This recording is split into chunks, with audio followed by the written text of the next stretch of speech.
Ole, hey, Zotlang ania, Zotlang hey. Total me ka Champhai pia, an rom khop mai.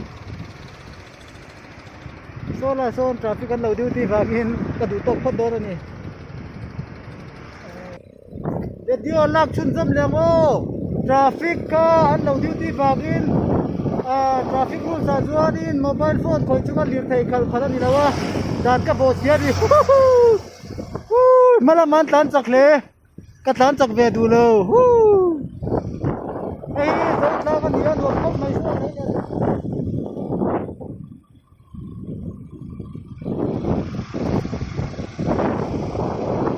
Cái tập đó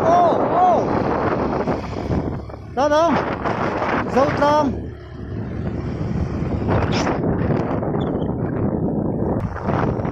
report ka ron peze lang ole hi Zotlang chu nia Champhai bulok ani so ta nurse ka vatha a kan thian nu hey anuam khop mai ka tlan chak ve du lem lava ka fang pui chawani hi hey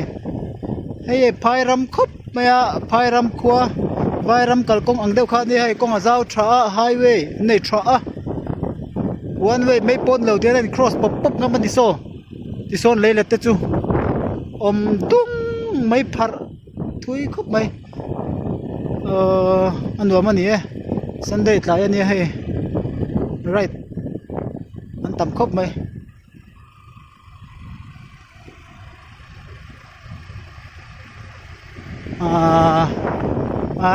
khay anu mani chuanin indo Burma mo Myanmar kha he ta khi ta chak do khen oma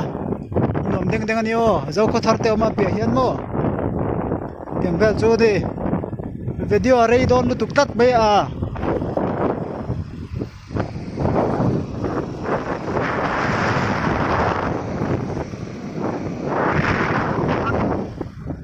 hey hi ni hi one way ani lo he ro tlan par le lama tagin azau tha deng deng ka ti to ha ma se kong zau tha pia nga accident om don tlan chaka wagin film khurangai okay chuan zurui chungin lir thei khal su okay oh kan vung veng yo ko nuwa me Katan muang don ui thami ka mutlat ui thami ui hi ka ngai na ka hian ui ka mu to hi chuanin kai ka lugi leng ka du ze mai ui hi mo ui chi sang sang hi ka lo vul nem to bok ne le Champhai le i han thlir lok te ang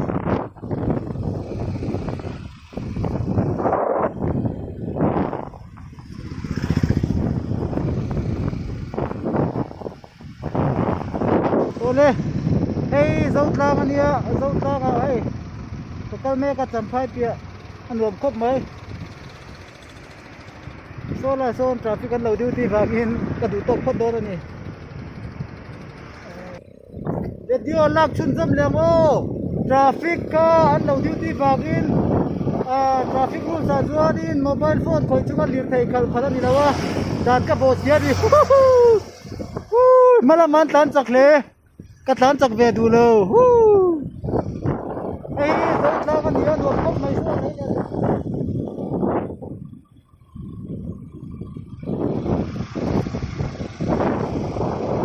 ka tlan chak đó Zotlang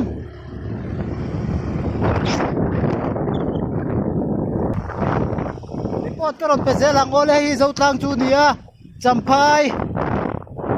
bulok ani so ta nurse ka vatha a kan thian nu hey anuam khop mai ka tlan chak ve du lem lava ka fang pui chawani hi hey phai ram khop maya phai ram khwa vai ram kalkong ang deuh kha ni hai kong azau tha highway nei tha a one way mai pon lo dia and cross pop pop ngam ni so ti son leile te chu om dung mai phar thui khop mai anwa mani e sunday tlai ani hai right an tam khop mai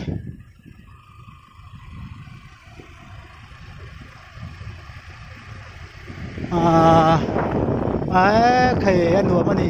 chua đi Indo Burma mo Myanmar kha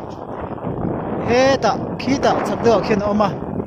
nuông đeng đeng anh yo dâu có thar te oma bia hiền mo tiếng bel chua đi video ở đây đón tụt tắt bây à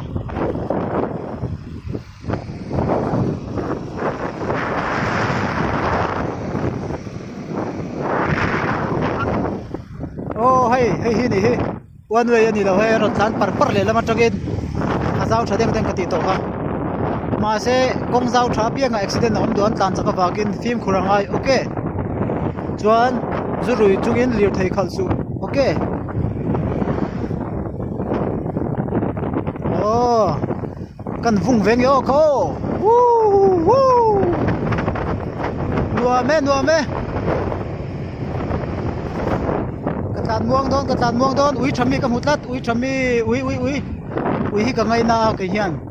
ui cầm mù tối cho nên cái lúc gì lên cái tụ dễ mấy ui hi mò ui chỉ sang cái lâu vừa nem tổ bốc này lê chẳng ai lê lê cái hàng khí lốc tèo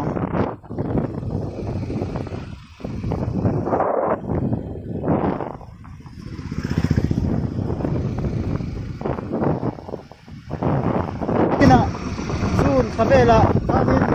bulfun le don ani ko chung ka lut don to du tok phot meng o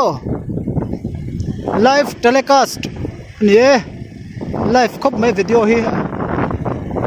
Anthony Elren thai o ka channel el hits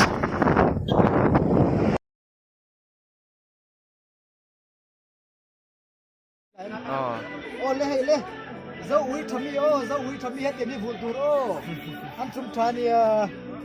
zau ui vul or tur mi zau kan ya mani nami hu tur ni identity mi zau kan ya mi zau ui vul tur